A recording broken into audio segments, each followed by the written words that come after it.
Heart attack को तबई ज़बान में मायोकार्डियल इन्फेक्शन कहा जाता है।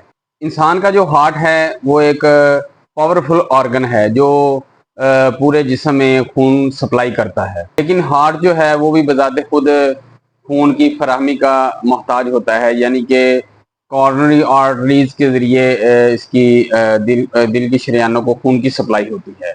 दिल की शरीयानों में चर्बी और कोलेस्ट्रॉल और सोजश की वजह से एथ्रोस्क्लेरोटिक प्लेक वो बनती है।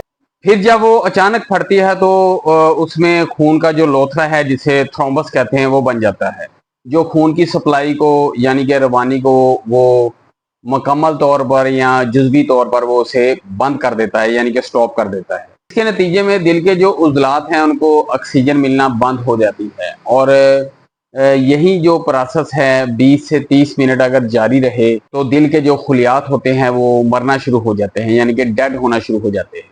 इस कैफियत को मायोकार्डियल इन्फेक्शन या हार्ट अटैक कहा जाता है। हार्ट अटैक की सबसे जो बड़ी वजह है वो सीएडी है, यानी कॉरोनरी आर्टरी डिजीज। सीएडी की बीमारी में दिल की जो शरेयानें हैं उनकी दीवारों में कोलेस्ट्रॉल, चर्बी, सोजश और कैल्शियम वगैरह जमा होने शुरू हो जाते हैं और ये एक खामोश अमल है और ये कई सालों तक खामोशी से जारी रहता है। इनमें से अगर कोई शख्स बीमार होता है तो अचानक उसकी अलामात जो है वो ज़ाहिर होती हैं। हार्ट अटैक के सिम्टम्स अगर ज़ाहिर होते हैं तो उसके अगर टेस्ट करवाए जाते हैं तो तकरीबन मोस्टली लोगों के 70 से 90% जो दिल की कुछ शरेयानें हैं वो तकरीबन बंद हो चुकी होती हैं। यानी कि यूँ कह लें कि अगर किसी शख्स के दिल की शरेयानों में खामोशी के साथ कोलेस्ट्रॉल और चर्बी वगैरह जो जमा होती रहती है तो वो ये एक बहुत बड़ा खतरा है। अगर किसी शख्स के दिल की जो शरेयानें हैं वहाँ पर चर्बी और कोलेस्ट्रॉल खामोशी से जमा हो रहा होता है तो यूँ समझ लें कि वो एक जो खामोश खतरा है वो खामोशी के साथ आगे बढ़ रहा है। मोस्टली किन लोगों में हार्ट अटैक का खतरा ज्यादा होता है, उनमें सेरेफेरिस्ट है, यानी फर्स्ट ऑफ ऑल डायबिटीज का जो पेशेंट है, शुगर के मरीज हैं, उनमें हार्ट अटैक होने के चांसेस ज्यादा होते हैं। उसके बाद जिन लोगों में फैट यानी चर्बी बहुत ज्यादा है, मोटापा बहुत ज्यादा है, सिगरेट नोशी करने वाले अफराद, गुर्दों के जो पेशेंट हैं, किडनी पेशेंट हैं और जो डिप्रेशन के मरीज हैं, एंग्जाइटी के। इसके अलावा जो फैमिली मैटर्स हैं और लास्ट पे आते हैं कंफर्ट जोन, यानी कि जिस शख्स की जो एक्टिविटीज़ हैं उसकी सरगर्मियाँ बहुत कम है, वो बैठा रहता है या उसकी जो मसरूफियात हैं वो बहुत कम हैं, वो ज़्यादा देर बैठने को तरजीह देता है, उनमें ये चांसेस हार्ट अटैक के बहुत ज़्यादा होते हैं। अब आते हैं इसकी अलामात की तरफ कि जब किसी शख्स को हार्ट अटैक होता है तो कौन सी अलामात ज़ाहिर होती हैं। फर्स्ट ऑफ ऑल जो प्रायोरिटी पर है, टॉप लिस्ट में, वो है चेस्ट पेन, यानी कि उसके जो सीने में दर्द होता है, यानी कि उसके मखसूस जगह पर भी दर्द हो सकता है। ये ज़रूरी नहीं कि सीने में, वो दिल की जगह पर ही उसके तकलीफ हो, पूरी चेस्ट पर, पूरी छाती पर भी तकलीफ हो सकती है और बाद का ये जो तकलीफ बढ़ती है इसके दोनों बाजुओं में भी ट्रांसफर होती है। यानी वो कहता है कि मेरे राइट और लेफ्ट जो इसके जो कंधे हैं वहां से जो पेन है वो ट्रांसफर होकर नीचे जा रही है, यानी दोनों शोल्डर्स में भी पेन जा रही है। इसके अलावा सीने में जकड़न महसूस होती है, ये भी इसकी अलामत है। सांस का फूलना, मतली, कै, बेचैनी की कैफियत, जहाँ तक कि दर्द का जो बायां बाजू है वहां से जबड़े तक और पीछे कमर तक भी पहुंच जाता है, ये इसकी मेन अलामत है। अच्छा, एक तंदुरुस्त आदमी की निस्बत जो डायबिटीज का पेशेंट है उसको अगर अटैक होता है तो वो उसको महसूस नहीं करवाता, उसको फीलिंग्स नहीं होती कि मुझे अटैक हो रहा है, यानी उसके जो चेस्ट पेन है उसके बहुत से माइनर चांसेस होते हैं होने के, यानी कि वो खामोशी से वो उसको अटैक हो रहा होता है, उसको फील नहीं करवाता।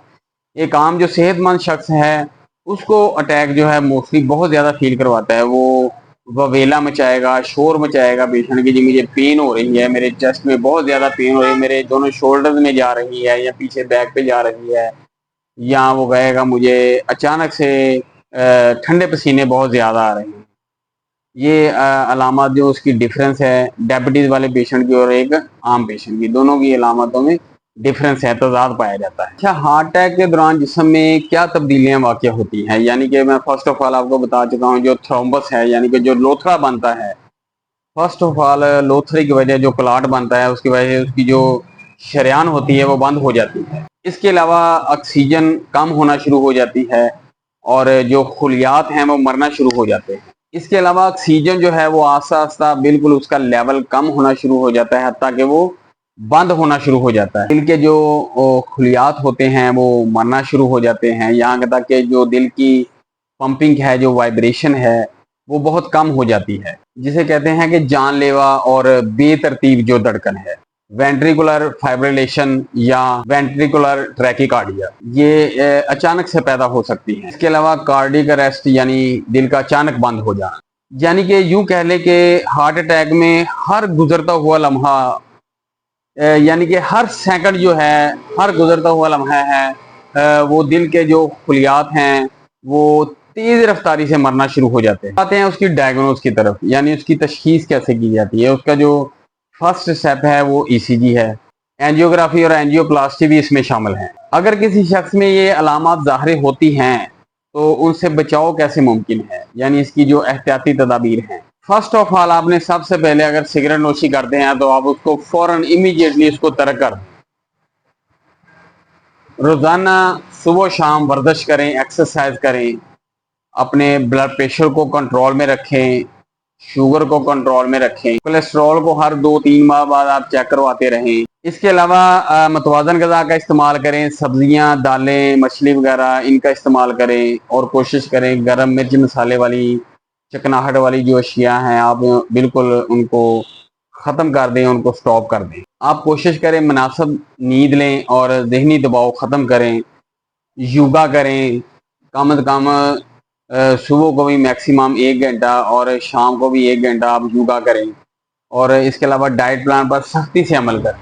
कोई ऐसी अलामात जो अचानक आपके जिस्म में नमूदार होती हैं, यानी कि आपको चेस्ट पे पेन हो रही होती है या ठंडे पसीने आ रहे होते हैं, घबराहट, मतली, बेचैनी की कैफियत या जिस्म का कांपना और इसके अलावा ब्लड प्रेशर का बेतरतीब होना, कभी लो और कभी हाई, तो इन कैफियत में आप फ़ौरन डॉक्टर से रुजू करें और अपना प्रॉपर ट्रीटमेंट कराएं, प्रॉपर अपना चेकअप करवाएं। और आखिर पर मैं यही कहूँगा कि अगर एक शख्स को ब्लड प्रेशर है तो उसे शुगर नहीं होनी चाहिए, अगर किसी को शुगर है तो उसे ब्लड प्रेशर नहीं होना चाहिए। अगर किसी शख्स को ये दोनों ही चीज़ें एक वक्त में नमूदार हो रही हैं तो उसके लिए बहुत बड़ा ये एक ख़तरा है, उसको एक वार्निंग है। तो वो कोशिश करे इमीडिएटली किसी फिजिशियन से और जो स्पेशलिस्ट है उससे फ़ौरन रब्ता करे, अपॉइंटमेंट ले और अपना फ़ौरन ट्रीटमेंट शुरू करवाए।